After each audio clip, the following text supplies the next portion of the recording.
Have you ever wondered where we were before we come into Earth as humans? Well, before becoming human, souls lived in a place called the waiting room. It wasn't like heaven or hell. It was just white space with no sound, no time, no pain. In the waiting room, everything looked soft and endless, like a sky with no ceiling. No cold, no hunger, just souls floating, glowing, thinking. But there was one rule: every soul must choose a life. In that place, souls watch people on earth like TV shows.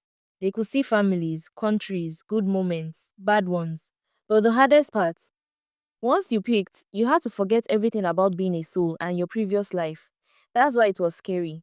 You'd forget why you came, who you were before, and what you wanted to learn. Among the many souls was Daisy. She was quiet. She didn't rush like the others. While many souls quickly picked rich families or pretty cities, she sat and watched for days, maybe years. There was no time there, so no one could tell. There were two types of souls in the waiting room. The first timers, who are fresh souls who had never been born before and they had no say in anything. They were assigned random lives and dropped like seeds in soil. No questions asked, no complaints allowed. But then there were the returners, souls who had lived once, twice, some even 10 times. These ones could choose where to go, who to be born to, what country to enter. And Daisy, she was a returner. In her last life, Daisy had died in an accident. She came back to the waiting room carrying something heavy. Not guilt, not regret, but anger. The other returners were rushing to choose wealthy homes, safe countries, smiling mothers with big kitchens and backyards. But Daisy didn't move. She stood still in the wide mist of the waiting room, arms crossed, eyes sharp, because Daisy wasn't just looking for comfort, she was looking for position. She needed to be close to her target. In her last life, Daisy had been a police officer. Young, brilliant, respected. She was fearless, but not careless. Her badge meant something. She fought hard for justice, for victims who had no voice. But what she carried closest to her heart was not just the job, it was her twin sister. Their connection was impossible to explain. They didn't need words, they just knew each other. When one cried, the other felt it. When one laughed, the other's heart felt lighter. They had grown up like that, inseparable, protective of each other in a way no one else understood. That was why the end of her last life broke something deep. She had been chasing a man when she got into the accident, a dangerous one. The kind of criminal that left no trail, only damage. He had hurt people, killed, lied, hidden behind money and fake smiles. But what made it personal wasn't just his crimes. It was what he did to Daisy's sister. The night Daisy died, she wasn't just doing her job. She was trying to stop him before he could finish what he started. Her sister ended up in a coma. Daisy ended up dead. And that man walked free. So when she woke up in the waiting room, the pain came with her. Not the kind that could be seen, but the kind that pressed on the soul. Other returners were already choosing new families, wealthy homes in Canada, peaceful islands, a quiet life in Switzerland, anything far from the chaos of their old lives. But Daisy waited. She didn't speak to the others. She didn't float around watching humans like they did. She stayed still, eyes locked on a single screen. A man's face, the same one who destroyed her world. He was alive. He still lived in the same city. He still passed the same streets where Daisy used to patrol. He still smiled like he owned the world. And that was what burned the most. And that was when Daisy made her choice. She didn't want to watch him. She wanted proximity. No one in the waiting room knew what Daisy was planning, except the Alpha who was in charge of assigning lives to souls. When her choice finally lit up on the board, a few souls nearby turned their heads in surprise. It wasn't a peaceful country or a quiet life. It wasn't a struggling family in need of healing. She had chosen a powerful household, one with wealth, status, and a long shadow over its name. Whispers spread quickly. Some guessed she was chasing influence.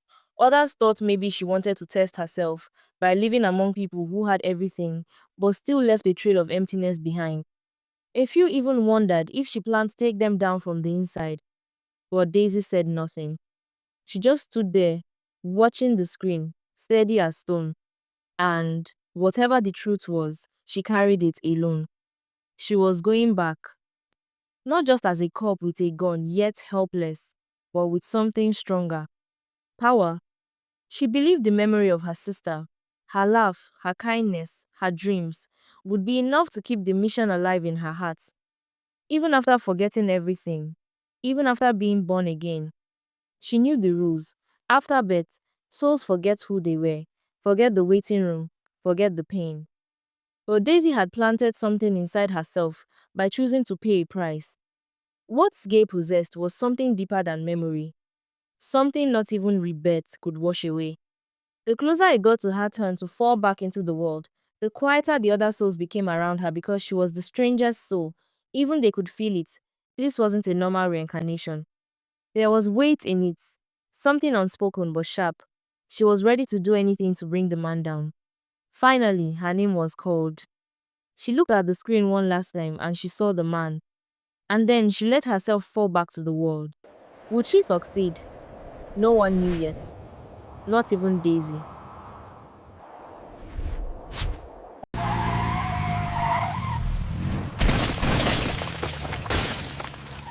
If reincarnation was real, imagine reincarnating into the arms of the same person that killed you in your previous life. Daisy had been a police officer, one of the best. She didn't wear her badge for praise.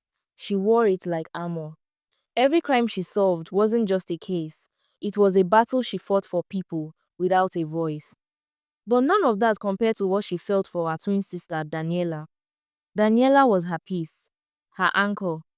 They were born minutes apart but shared one life. Where Daisy was fire, Daniela was calm. When Daisy came home angry from the force, Daniela always had something warm on the stove and something kind to say. She didn't understand why her sister had to be so brave, but she supported her anyway. Always. Daisy's work had put her in the target of dangerous men, but there was one name that kept coming up, again and again. Max. Max came from power. His father was a high-ranking politician with connections so deep, they touched every courtroom, every news desk, every uniform above Daisy's rank. He was untouchable. But he was also violent. Daisy had spent months chasing his crimes. Victims were everywhere. Some were buried, others too scared to talk. He had a talent for covering his tracks, but Daisy was patient. And when Max started sleeping, she pounced. There was one moment she never forgot. She arrested him. He was standing over a body in a parking garage. The blood was fresh, the weapon was still in his hand, and Daisy, breath steady, had her gun drawn and cuffs ready. She got him. He smirked while she read him his rights. But 2 weeks later, he was free. No charges, no press, no record. And Daisy, she became a target. It started with phone calls, anonymous messages, dead ends in her investigations. She started watching over her shoulder. She installed trackers on the phones of everyone she loved, just in case. She didn't want to believe Max would go that far, but deep down she knew. Then came the night Daniela didn't come home. It was raining hard. Daniela had called to say she was finishing up some reports at work. She would be late. The alley she usually took home was quiet. She had walked it before without fear, but this time Max was waiting. He followed her from a distance, moved quietly. Then, with no warning, he struck. A heavy, jagged object cracked across her skull. Her knees buckled and she collapsed. Max picked up her unconscious body, loaded her into his car, and drove through the storm to a forgotten warehouse on the edge of the city. At the same time, Daisy was finishing reports at her desk when her phone rang. It was her sister. She smiled and picked it up, but the voice she heard wasn't right. It was broken, breathless, and weak. Please, help me. And then the line cut. Everything inside Daisy went cold. She yanked open the tracking app and saw the red dot pulsing from an abandoned area. A place where no one should be. She didn't think. She just moved. She grabbed her helmet, jumped on her police motorcycle, and tore into the rain. The city blurred past her. Lights, buildings, traffic, none of it mattered. Her heart beat louder than the engine. She didn't even notice the red lights she passed. When she got to the warehouse, it was silent. She burst through the door, soaked and shaking. Then she saw it. Daniela was lying on the floor, pale and soaked in blood. Her hair was plastered to her face. Her chest rose and fell, but barely. Max was standing over her, gripping the same weapon he used to knock her out. He looked up and their eyes met. And he ran. He didn't try to fight. He knew what was coming. He crashed through a side window and disappeared into the storm. Daisy ran to her sister, dropped to her knees and shouted her name over and over. Daniela didn't respond. Daisy checked her pulse. It was weak and almost gone. She fumbled her phone, screamed for backup, called for an ambulance. Her hands trembled. Her throat burned from shouting. Sirens approached in the distance. Her colleagues arrived first. They told her to stay, to let them handle it, to wait for orders. But Daisy's blood was boiling. She couldn't sit still. She couldn't breathe knowing Max was still out there, still walking free, still smiling like nothing ever happened. She didn't care what happened next. Max wasn't going to see the light of the next morning. She jumped on her bike, revved it hard, and vanished into the rain. The roads were sleek, and her mind was chaos. Rage gripped her so tightly that she couldn't think straight. She ignored the traffic lights and didn't see the van coming. The collision was loud and sudden. Metal slammed into metal. Her body flew through the air, skidded across the asphalt. And then nothing. Just darkness. That's how Daisy died. Not with a badge on her chest, but with pain in her heart, fury in her blood, and her sister's name still echoing in her mind. But death wasn't the end, because Daisy came back into the world, screaming. From the moment she was born, it was like her tiny lungs were still carrying the rage of the woman she used to be. She cried more than most babies. It was difficult to stop her from crying. Her mother held her gently, hummed lullabies, whispered sweet words. But nothing helped. Then her father picked her up. The moment his hands touched her skin, her cries turned violent. She wailed so loudly, so forcefully, that people turned their heads from down the hall. It wasn't fear. It wasn't hunger. It was rejection. Like her soul remembered something her new mind didn't. The man smiling down at her, the one cooing into her tiny face with affection, was the same man who had once left her sister bleeding on a warehouse floor. The same man she had chased for years.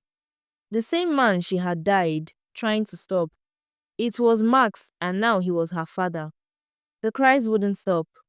Because even though Daisy didn't remember the full story yet, the part of her that felt everything, the part that had burned with pain when she died, was still awake. She had returned, planted like a seed in the heart of her enemy's home. Would she remember why? Would she recognize who she really was? Would she finish what death interrupted?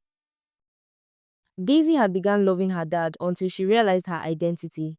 At the age of 5, Daisy began having nightmares. Her mother would find her sitting upright in bed, eyes wide, her voice whispering names she shouldn't know. Daniela.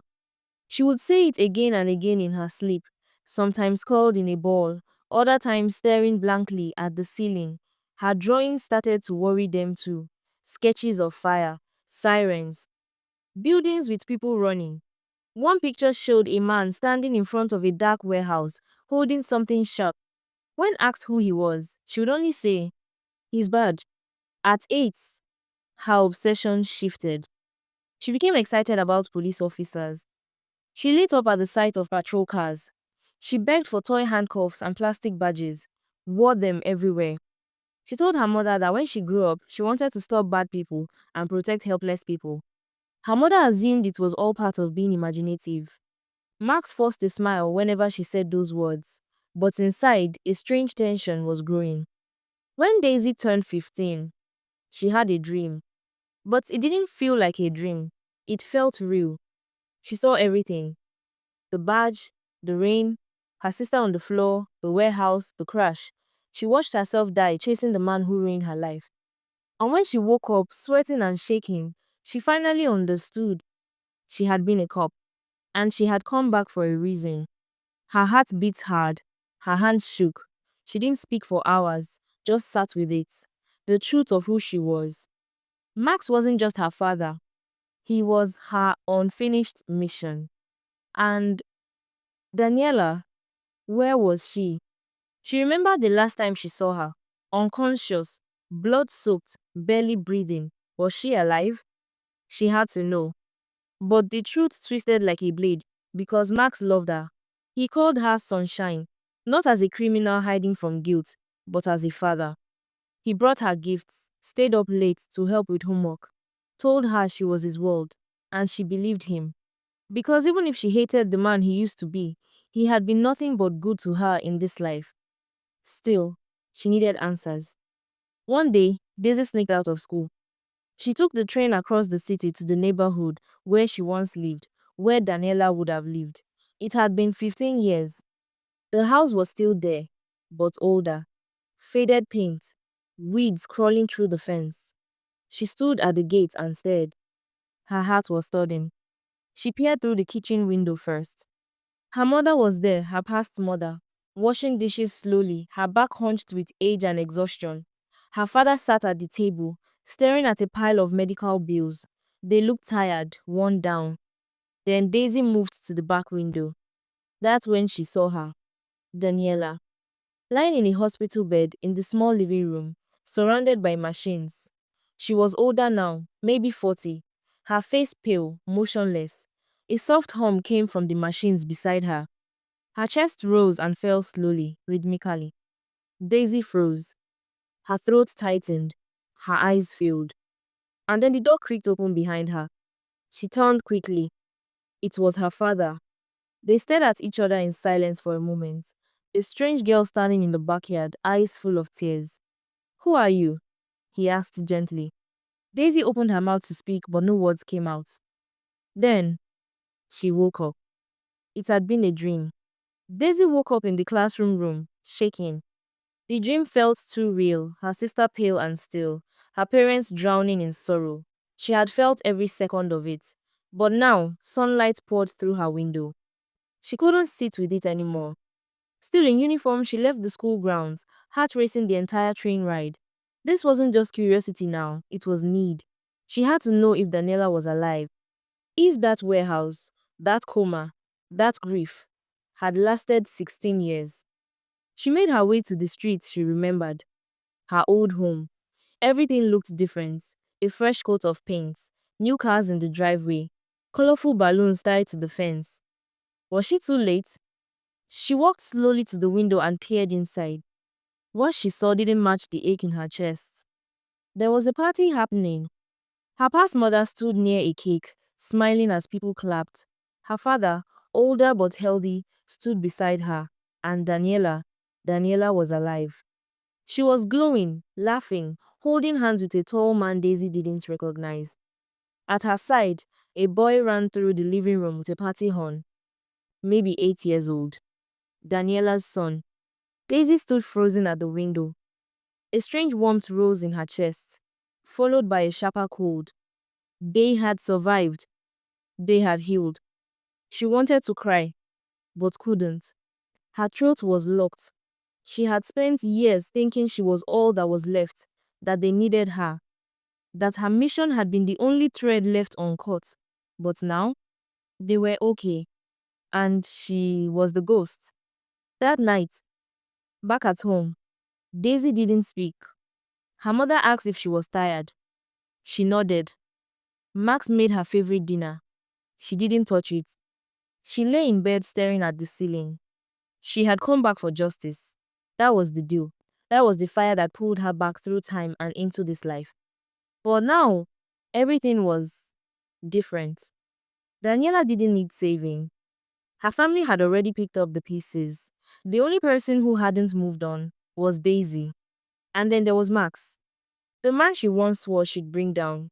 The monster who left her sister to bleed in a warehouse was now the one who tucked her in at night, who kissed her forehead, who watched her plays, who told her he loved her like she was his world. It wasn't a lie. That's what made it worse. The next day, Daisy sat in the kitchen with her mother. The words spilled out before she could think. What was Dad like before you married him? Her mother chuckled at first, but when she saw Daisy's expression, her smile faded. I won't lie to you, she said. He was dangerous, charming, reckless, the kind of man your grandmother would have called trouble. But I was young. I thought I could handle him. He was like a fire. But after you were born, something changed. He softened. You were the only person who ever made him cry. Daisy's stomach turned. Was that enough? Was love enough to wash away everything he did? She wasn't sure anymore. All she knew was that she had come back to finish something, and now she didn't know what that was. Daisy realized too late. Her first mistake was choosing to come back as Max's daughter. She realized why souls were not allowed to remember their past life. Now she was trapped in her own web. Maybe it had made sense in the waiting room. Maybe it had felt powerful, strategic, ironic. But in reality, she was a child in the house of the man she once died chasing, not a cop with a badge, not a warrior for justice, just a teenage girl with memories too heavy for her age. She couldn't tell anyone. Who would believe her? She couldn't arrest him, couldn't expose him, couldn't change what he had done. And worse, she didn't even know if she still wanted to. The lines had blurred. Max had become two people. The monster from her past, and the loving father in her present. He noticed her change, her distance, the way she barely looked at him anymore. He asked questions, tried harder to make her laugh, but Daisy only grew quieter, detached, avoidant. Max, unaware of the storm inside her, concluded it was just teenage rage. She let him believe it. After high school, Daisy told her parents she wanted to study abroad. A clean start, a reason to leave. She said she wanted a better education, new opportunities. But the truth was simpler. She just wanted to breathe again. To put an ocean between her and Max. Between her and the girl she used to be. They let her go. Max hugged her tight at the airport, told her how proud he was. She nodded, but didn't say much. Her mother cried softly. Daisy blinked back her own tears, not just for leaving, but for never truly arriving. And as the plane lifted into the sky, she looked out the window and whispered her final goodbye, not to a place, but to a purpose. She hadn't finished her mission the way she planned. But maybe that was never the point. Her sister had lived. Her family had healed. That had to be enough.